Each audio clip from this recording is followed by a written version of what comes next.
Hello and welcome to subsection 3 of section 3, where we dwell into the inner workings of Wyckoff, into liquidations, into understanding that price is now consistently undergoing these areas. And again, for a mini recap, we look at this price action here on a 5-minute and we realize instantly that we have distributions that happened here.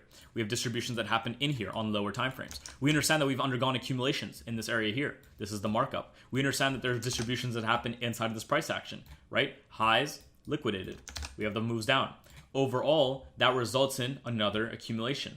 The accumulations lead us to have higher prices, resulting in overall distributions. We see lower prices into accumulations on lower time frames, moves up, into another accumulation, moves up, into overall distributions. That might become potential accumulations to move higher, which now might become an even bigger distribution to move lower. Most likely I'm expecting it to move higher, so in this specific case, I'm looking at it to become an overall accumulation to continue moving higher. However, we understand that prices are consistently doing what?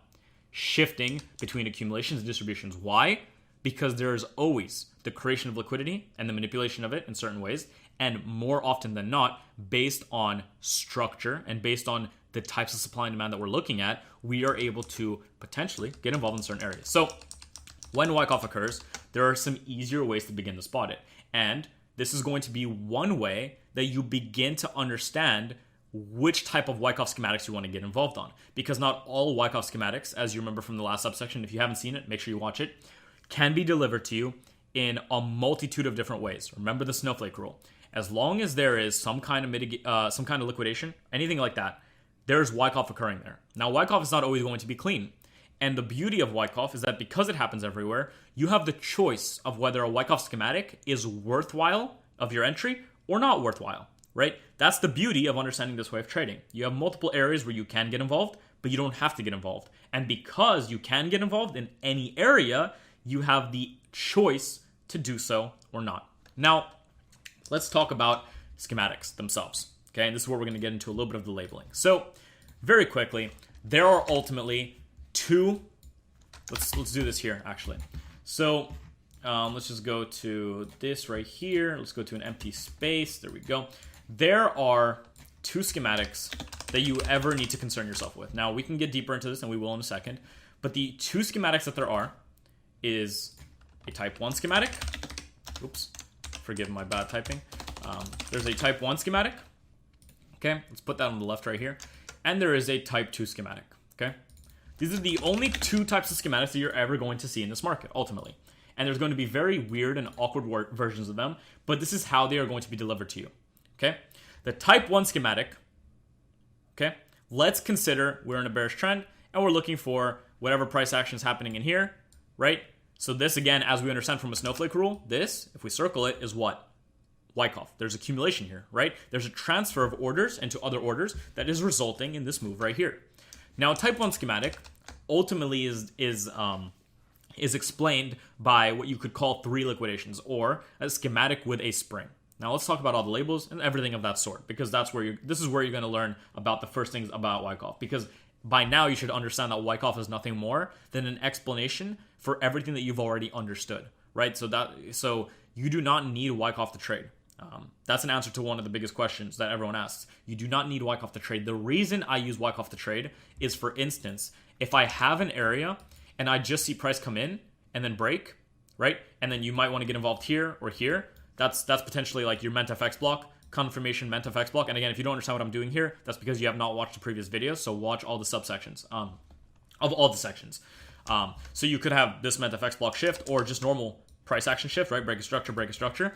And many people are very successful getting involved in this area or this area, and then they catch the move higher. Now, what's happening here is there is, again, what? A liquidation of potential lows. And if we put a box around it, guess what it is? It's Wyckoff.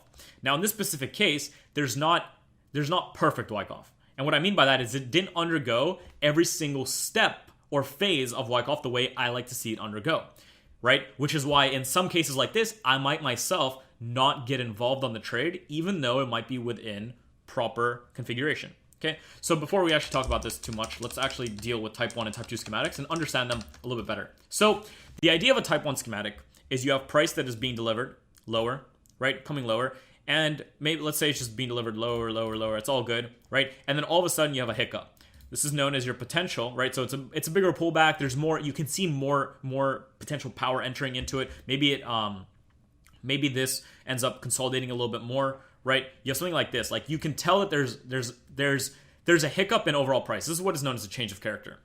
It's also known as a preliminary support, which we'll talk about in a second.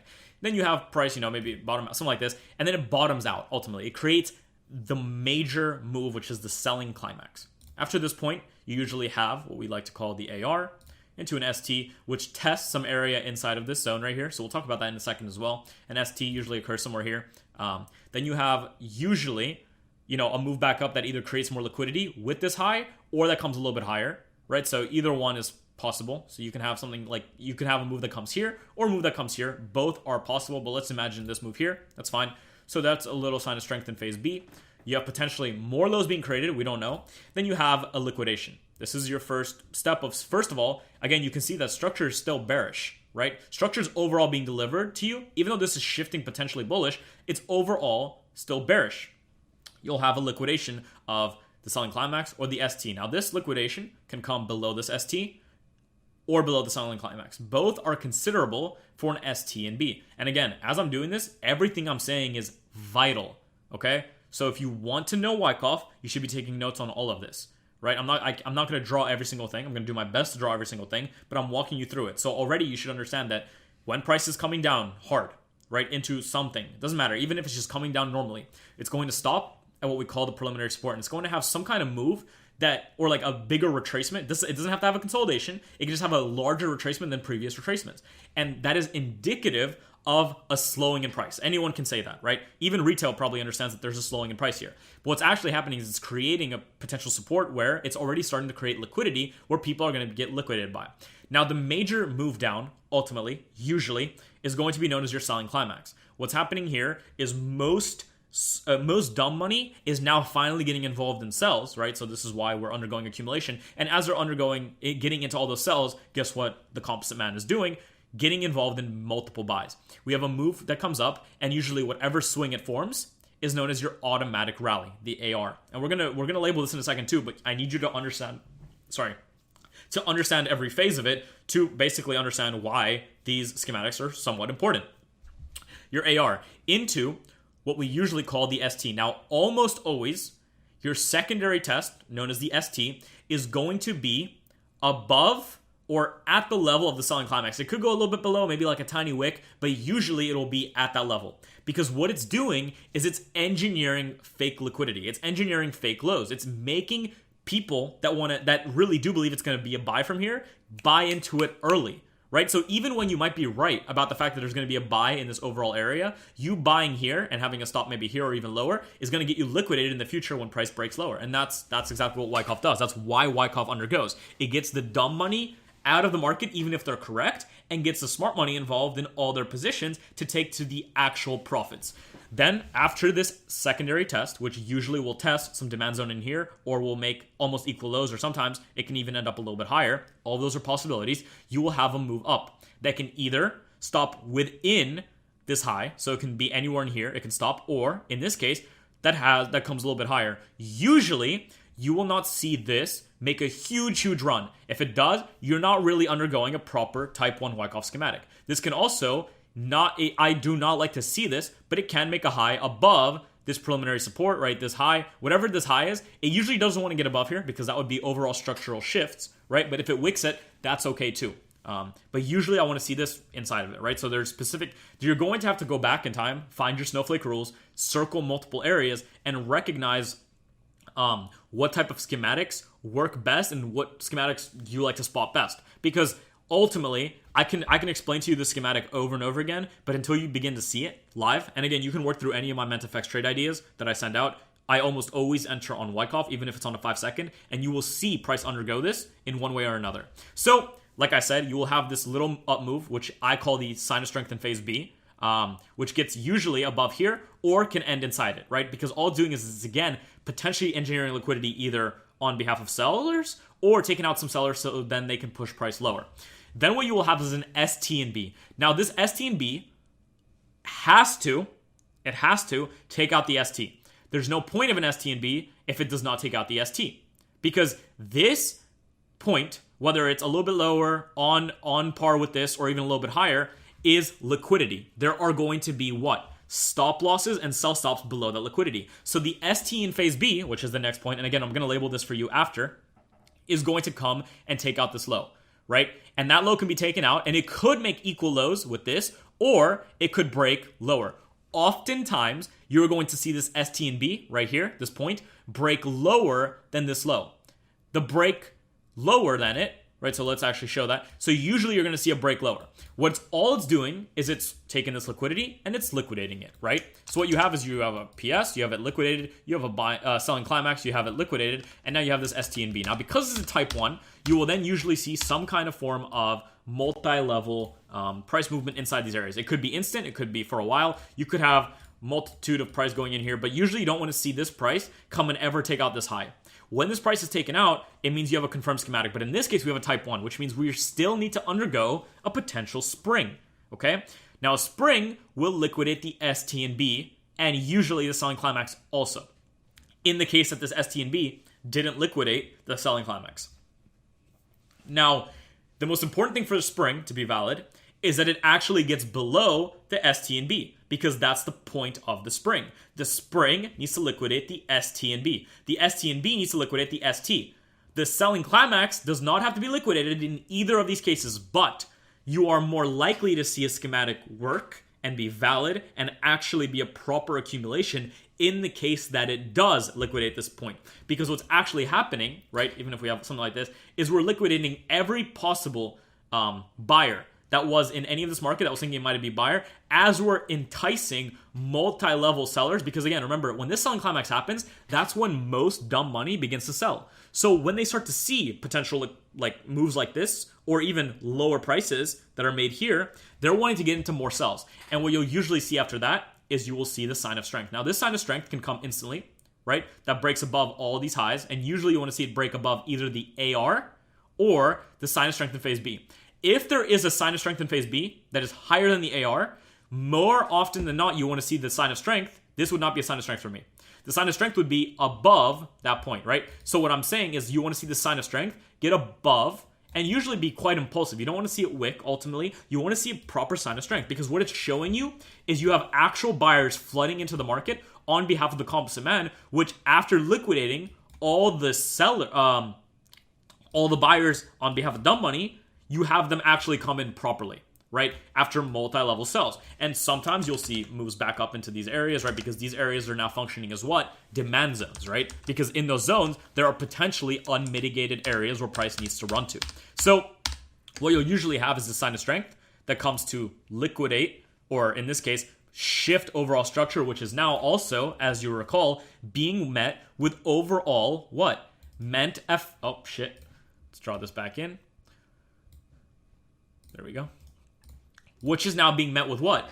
Multi-level mentfx block shifts. Because remember, mentfx blocks are also larger order flow being put into the market. So even though, as you can see, candlestick structure might be breaking, overall order flow could be from here to here to here to here to here to here, and this is the first break of it, right? And now you can expect, something of this sort to occur, and at the same time you have candlestick breaks and you have demand zones where you can expect price to trade into. Okay, so in this accumulation, after the spring, you can have a test. Now, after the spring, this is something you have to understand, and make sure you're taking notes on everything I'm saying right now.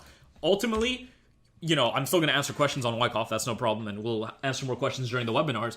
But ultimately, after understanding this, there should be no question about how Wyckoff occurs. And especially if you go back into your charts and study Wyckoff, this should become relatively apparent and understandable as a type 1 schematic. After you have this spring, price does not have to give you the sign of strength first. There are multiple things it can do, right? So after a sign of strength, let's just do the most common. You can usually have prices come back down to give you the test, which will test potential demand zones in these areas, like so, right? And then you'll see price begin to finally give you higher prices. Now, it might start to shift and give you more bullish prices in here. And again, on lower time frames, you might already start to see it. You can undergo mini Wyckoffs, like so, right? So this whole thing is the same as everything we just saw here, but on a lower time frame, right? That's the same thing. It's just undergoing it in a little bit of a different way, as you can see, right? So remember, just think about these points here, right? You have lows, or I guess you could say lows, liquidated, lows, liquidated, lows, liquidated, lows, liquidated, lows, liquidated, lows, liquidated, shift, right? mentfx block, break above, sign of strength, looking for the test. Same thing here. Shift, mentfx block from this high to here, breaks through, comes back down, and now, excuse me, and now looking for the shift higher, right? And that's all part of this potential move here. And all these moves inside here after a test are known as your LPSs. So let's actually draw this out now as an actual overall label, okay? So first of all, hopefully I can do this. Oh, beautiful, I can do that. That's so nice, thank God. Okay, let's move that over here. Let's get rid of this. 2 schematics. Let's make this a little bit bigger for you guys. Okay, so ultimately, okay, let's go like this.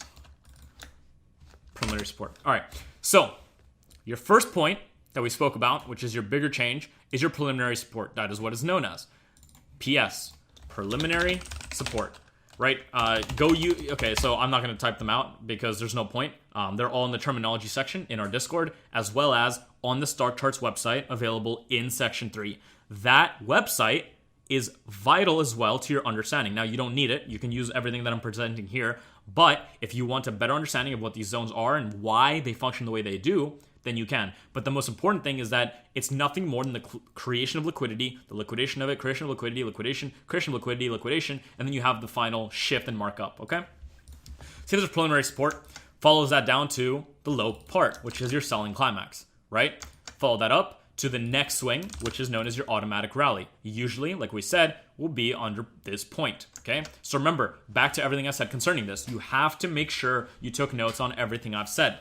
The secondary test, which oftentimes will come to either create equal lows. Oops, forget about that for a second. Which will usually come to either create equal lows, maybe, some kind of trend line. So in this case, you can see the trend lines forming. There'd be retail that would be funneling into these buys already, okay?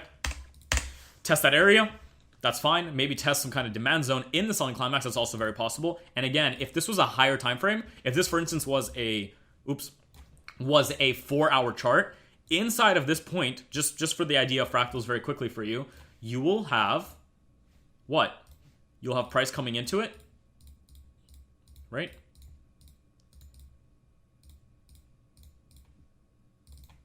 This could happen inside of here. And you can literally be a participant of this buy because you understand that it's part of a larger potential schematic, right? So there's going to be schematics. So this whole thing right here is repeating inside of here, right? This is the idea of fractals. This will happen everywhere as well, but we're not going to talk about that right now. Similarly, if you remember back to the first subsection, and you know how we circled all these areas of potential accumulations, if you looked at this price action here on lower time frames, you're going to see distributions here. You're going to see accumulations here. You're going to see distributions. You can already see it, right? Undergoing here. You're going to see accumulations going here, right? Again, in this own schematic that we just drew, you are already seeing the other schematics that can unfold within it, right? Because a schematic is made up of multiple schematics. That's part of it. Because those schematics inside that schematic are doing the same thing that the purpose of the overall schematic is, which is liquidating some people out of their positions, most people actually, and getting involved on the opposite side of those trades to take it to a potential area of liquidity or anything of that sort. Anyway, let's continue this labeling. After the ST, you will usually see what I call, now this is not always the case, not everybody calls it this, the SOS and B. Now this SOS and B, the reason we call it sign of strength is because it's getting above the AR. Usually we don't want to see it get above this, or if there's a wick, it's fine. Remember those notes. I'm not going to talk about them anymore because we've spoken about them in the past. This could also come here. That I wouldn't label as an SOS and B, right? It's not that important, but usually if it does come this high, I will label it. If you didn't label it, think about what this is doing. It's creating those same patterns, xylophones, I don't know, whatever the fuck they call it, but there's xylophone patterns, triangle patterns in here. There's the breakouts, like liquidations. People start to sell, potentially the retest, right? So even when I draw this random like little schematic, you start to see how retail can get very trapped by what they're being taught. This is how retail gets trapped. They don't know how to trade these type of things. The breakout, they don't know if they should buy this. Then it breaks back down. Then they start seeing what? Trend lines, right? And you can see everything just gets traded through. And this is why retail gets very confused. And this is why even I get confused looking at retail. I don't know what the fuck they're doing most of the time. So you have this move up. That's your SOS and B. Okay? That's what we call it. You can call it that. You don't have to. Then what do you need? The liquidation of the ST. And again, there could be a low here, but this is not an ST and B. So the next thing that's going to happen is called an ST in phase B. Okay? This can never be an ST and B. It has to liquidate the ST. It's very important. Remember these rules. They are crucial. Remember these fucking rules, okay? Here's your ST and B. Fantastic. And again, the reason you're in this mentorship is because even when this does get confusing to you, you can ask. And I'm here for you. It's all good. But also, you need to understand this is a personal journey as much as it is a journey that I can, kind of help you with. But at the end of the day, a lot of it is going to be about your own understanding. And what's important is your understanding. And that's what I care about. So you have this ST and B, liquidating the ST, the move back up. And again, all this price action here really doesn't matter unless you're trading the lower time frames. Because again, like we said, inside of these points here, if we were to zoom in and look at it inside, you're going to see price action. And again, you can already see this type of thing. Breakdowns in price, right? Breaking structure, leaving behind areas of what? Supply. You can see that this move came to mitigate supply. Right? And inside of there, this peak, so if this is that peak right here, right? Same peak, let's imagine that same peak, on a lower time frame is going to look like what? Big stopping action of some sort, right? Buying climax, AR, ST, UT, UTAD, so, or spring, right? Same thing. So we'll talk about that in a second. The breakdown, test, breakdown, right? And that's what you see here. And that's that breakdown. And you can be still a part of this overall sell from that area. So this is the same thing inside of that area. There are schematics on each end. And remember, back to our original thing, snowflake rule. As long as highs are being taken out, there's a schematic undergoing. The best schematics are the ones that you can label properly and see price delivering to you in such a way, right? Now, after an ST and B, in a type 1 schematic, so this is only in a type 1 schematic, you're going to see a spring, okay? That spring has to liquidate the ST and B, and usually will liquidate the selling climax. So again, I've said these rules multiple times now, so you should understand those. After the spring, you will usually see a sign of strength, followed by your test, which will test potential last areas of demand into your last points of support, like so, and then you'll have the mark up, okay? And then price will take off. Now, if you went to the stock charts website, which I advise you do, if you haven't, pause this video right now and just go take a look. You have 5 phases ultimately. You have phase A, which is basically up to the AR. You have phase B, which is everything that happens here, basically, until this spring. So this is all kind of phase B right here. Okay. You have phase C, which is the A, B, C. Yeah. You have phase C, which is usually the spring. You have the phase D, which is usually the test, I believe, if I'm not mistaken. And all the LPSs too, I believe. And then you have the phase E, which is the markup, where price begins to basically take off. Right? You have phase A, which is the stopping. Wow, this is shit. You have phase A, which is all the stopping action. Phase B, which is the transfer of most of the, in this case, dumb sellers into buyers. Because remember what I drew in the last subsections, where they transfer it by buying up all those orders, into phase C, which is potential final points of mitigation or liquidation in this case. Phase D, which is now the mitigations of those areas in the form of tests, mitigating, and last points of support, where they could undergo again on lower time frames. So don't forget, inside of that area on a lower time frame, there's going to be the same thing that you see here. There's going to be the move down, right? Selling climax, AR, ST, STB, spring, move up, test, continuation, okay? And in phase E, right here, excuse all the very, very shitty drawings. It's because I'm on a mouse, but it's whatever. You have the markup, and that markup is where you make your profits. And again, even though you might miss this, what you don't realize is inside here, inside here, inside here, even inside of like here, right? Based on how low of a time frame you might be looking at, or based on how high of a time frame you started on, there are going to be confirmations of these moves, okay? So those are all your phases. You can go check out the Stock Charts website, and you will see them similarly, okay? Now, something that's important and that you need to recognize is that this SOS will not always happen, and then the test will happen. What you could have is a move like this, a test that happens, like so, the test, and then you can have the SOS, okay? This is also possible. And then this LPS could come and be created in potentially this demand zone, or in other cases, could be even higher up, right? And this is all potentially higher up. Okay, well, you understand what I'm saying, but these could all be higher up. These can happen in a multitude of ways. The test does not only happen after the SOS. the test can happen, and then the SOS can happen.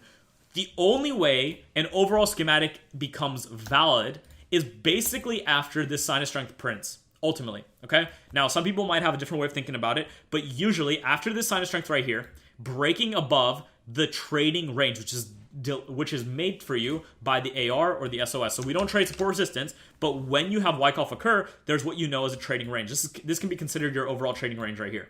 When that breaks above it, that is ultimately a confirmed overall schematic, especially if you've undergone all these areas here. And after that has occurred, you can expect most likely bullish price action. And that's how we get involved using these areas, okay? And again, you have multiple demand zones. So after the sign of strength, you usually have it to come test a few times, and then you have it take off. Now, what's also possible is it can come and test a few times, right? It can make your SOS, right, rather high up, and it could have what we call an LPS, right? So this could be your test, and then your LPS, it doesn't have to come down here. So this is something you need to understand. It doesn't have to come here. What it could do very easily as well is it could have a backup just like this, have this same schematic play out just like that, right? So let's just draw out the schematic again, just like that. Here we go. Here's your schematic, your break higher, your test of it, and your continuation, right? It can happen this way as well. And maybe it tests this demand zone right here, right? Because again, remember, if we zoomed in on this right here, this whole, oh yeah, it's really ugly, sorry. But this whole thing right here is a schematic, right? PS, selling climax, AR, ST, STB, or in our case, let's just do this to make it more understandable. Here we go. PS, selling climax, AR, ST, STB, spring, type 1 schematic, sign of strength, test, continuations, okay? That's what a markup can look like after. And again, as you remember all the phases here that we drew in, the same thing happens here. You have your PS, your selling climax, AR, so phase A, phase B, phase C, phase D, phase E, right? And then you have that markup. So phase E is like this whole thing here. And then you have the markup. That's what an accumulation looks like. This is how you label a type 1 accumulation, okay? Let's zoom out here. Let's go back to where we had this more normal because I liked it more. It looked better. There we go. There we go. Fantastic. So this is your example of a type 1 accumulation. And don't worry, we'll look at examples of these live in the next video, but you need to understand this too.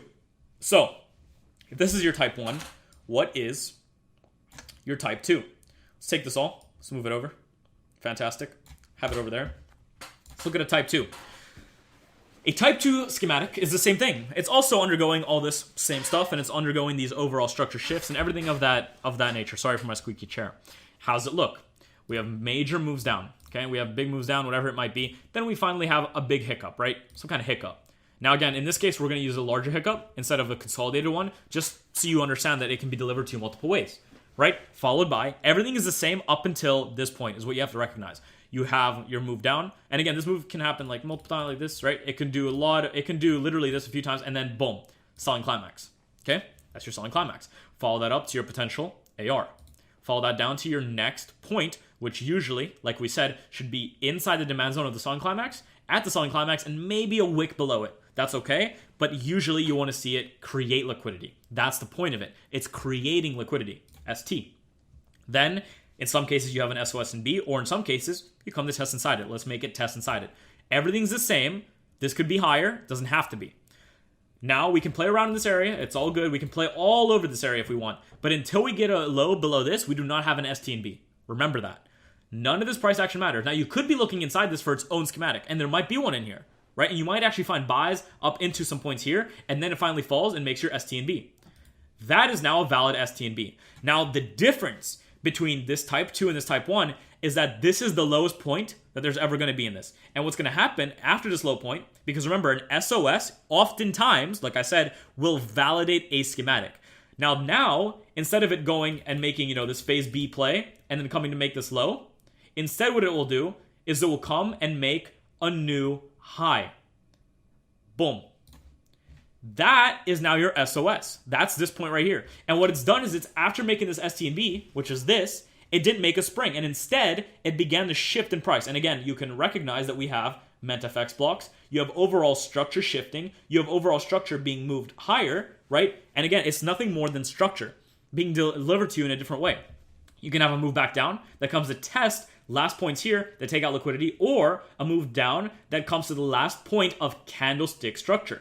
Price does not have to come to here only. It can come under it, but that does not mean that we've shifted structure. All it means is we're coming for a deeper retracement. So let's make it on this structure, test it, and then you might have, right, the huge moves up. Now again, as it comes into here, it could undergo a fractal, what?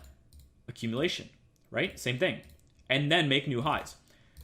Everything's the same. Do not be confused by all the points in it. The most important parts of this entire schematic, right, is PS, selling climax, AR, ST, STB, SOS. Everything in between are still schematics on lower time frames, right? And there's a schematic here that you could have sold into, right? As this schematic sold and there was a supply zone here, these cells were all valid too on lower time frames. But on this specific schematic, these are the only points to you that matter. And again, we can label it similarly, okay?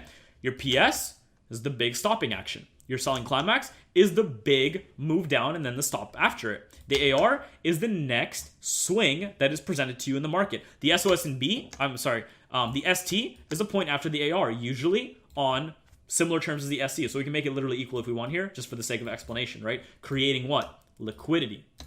Creating what? Liquidity. We love that shit, right? Creating liquidity. People are getting involved in this market on the wrong side already.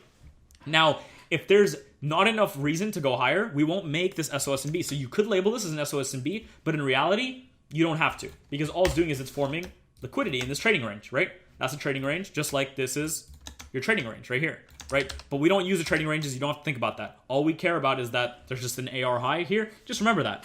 The low that liquidates the ST, right? Doesn't have to liquidate the SC, but usually does, like we've spoken about, is known as your ST in phase B. And again, this is all part of the phases, but don't worry about that yet. Now again, what happens in a type 2 schematic is that your ST and B actually equals spring. It's the same thing. It acts as a spring, okay? And the only way that you can differentiate between a type 1, so pay attention, take notes, between a type 1 and a type 2 schematic is after the sign of strength, after this sign of strength, break occurs. Because what this shows you is that overall price action, order flow wise, has most likely shifted on behalf of overall smart money. And in this case, it's not a type 1 schematic where it made a spring and then shifted. It only made an ST and B that acted as a spring that then shifted price. Now notice how I drew this in this time. In this case, we had an SOS and then we had the test pretty much in the LPSs. But in this case, we had a test. Then we had an LPS, right? And then we finally had the sign of strength. And after that sign of strength, we had the move back down to make another LPS, which on a lower time frame, remember, there's a demand zone here, right? And on a lower time frame, so imagine this was actually, let's do this. Let's imagine this is lower. There we go. On a lower time frame, what's inside of this area right here? Well, if you've been paying any attention, on a lower time frame, there is a PS. So there's a lower move. There's a PS, selling climax, an AR, an ST, an STB, breaks, and continuations higher. And again, this itself, you can circle it, and you know there's Wyckoff there. It's a snowflake rule. And at the same time, you can label it. PS, selling climax, AR, ST, STB. So it's a what? A type 2, because that STB right there acts as an STB / spring, right? Then your test. There you go. And your markup. And you can be involved in any of these positions. Now, the most important thing, again, we're going to look at this on real charts in a second, but the most important thing for you to understand after all of this is the following. This is an accumulation schematic, type 1. This is an accumulation schematic, type 2. The second you flip them, you have the opposite side of things. And now, instead of all this stuff, let's talk about what we have. The exact things we spoke about are exactly the same concerning how these things form, where they form, and how they're going to be delivered to you. Your type 1, here's your 2 schematics. Here's your type 2. Let's delete this, delete this, delete this, delete this, delete this, this, and this. Okay? Your type 2. Your type 1, type 2. Same schematics. Now in this case, we have a big bullish run, and now what do we have? The only difference that we have now, again, realize from section 1 and section 2, you have nothing more than the transfer of sells into buys and buys and sells by way of overall structure, right? Candlestick structure, shifts in candlestick structure, tests of mitigated or unmitigated supply and demand zones, so in this case supply zones, and the breakdown from those zones. Now, if you want to go and label and learn how to label the other side, check out the stock charts to understand all the points of it, but ultimately it's the same thing. So let's do this relatively quickly. Had this big up move, big stop in it, you have your preliminary supply instead of preliminary support. Fantastic. Move up to your buying climax. Same thing as the selling climax, but it's at the top. Move that down, same thing, to your AR. Same rules play. To up to your ST. Usually test, in this case, a supply zone usually can make equal highs as well, but in this case, it didn't. Doesn't matter. It's creating liquidity. Move that down. Instead of an SOS, it's not a sign of strength, it's a sign of weakness in phase B. A sign of weakness as in price most likely wants to start to break down. Break down, okay? You have this move up. What is that? The move that takes out the ST is your ST and B, or since it's a distribution now, it's an up thrust. That's what we call it, a UT, right? There's just different words. It's nothing more than different words to explain the exact same thing. UT, this is what? A UTAD. Price breaks down. It can break down and then come back, making what? The test, right? And as it makes this low, instead of it being a normal sign of strength, what is it known as? A sign of weakness. And instead of this being what? A last point of support, it's now a last point of supply, okay? Because all of this, of the sellers in this market, all of the buyers in this market have been transferred into sellers on behalf of the composite man and are now going down, right? They want to take the market significantly lower. What happens is you have a supply zone, right? Overall in this area, let's say you have a supply zone on a higher time frame in this zone here.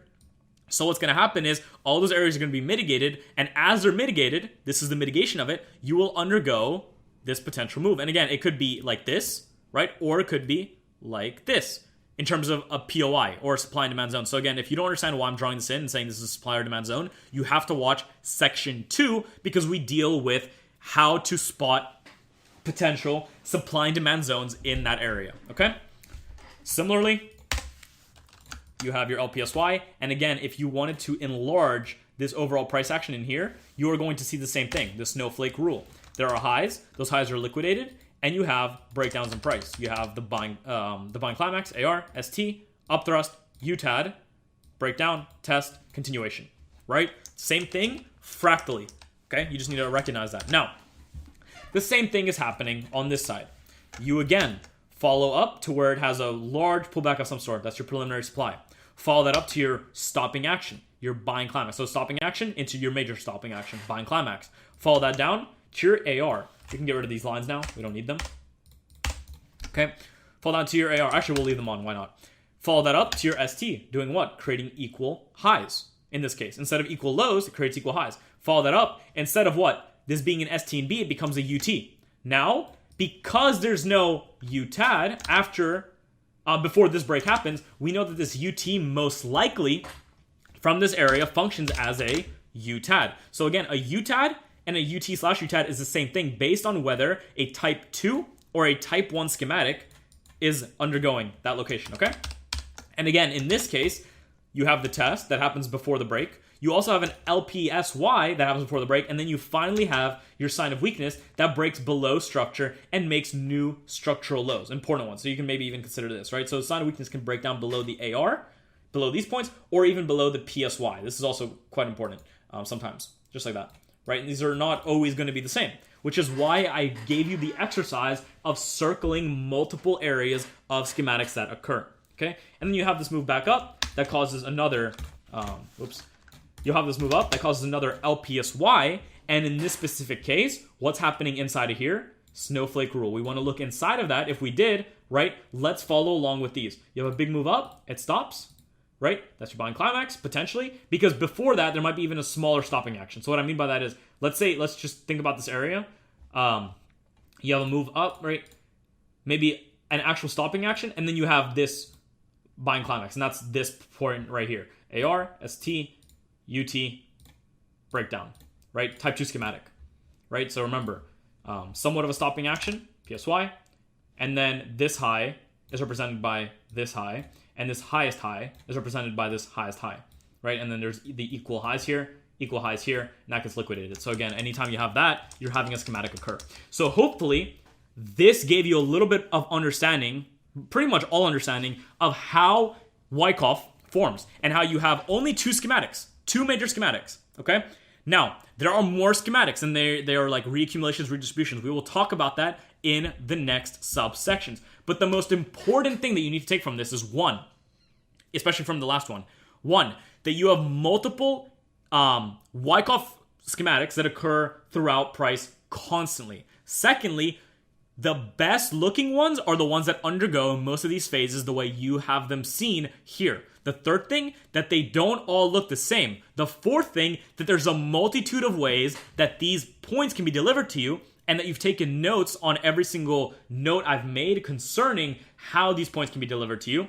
The fifth thing, that there are moves within price that you can zoom in on and will be Wyckoff schematics on lower timeframes because, like we said, they happen everywhere. And most importantly, you go for your own study and find how these occur in certain areas. Feel free to go find a normal area of supply or demand, draw that area out, and then look at how price approached it, how price shifted by way of order flow structure and candlestick structure. And as you do that, attempt to give the overall schematic an actual labeling to see how it underwent the areas of liquidity creation, liquidity manipulation, mitigation, and continuation.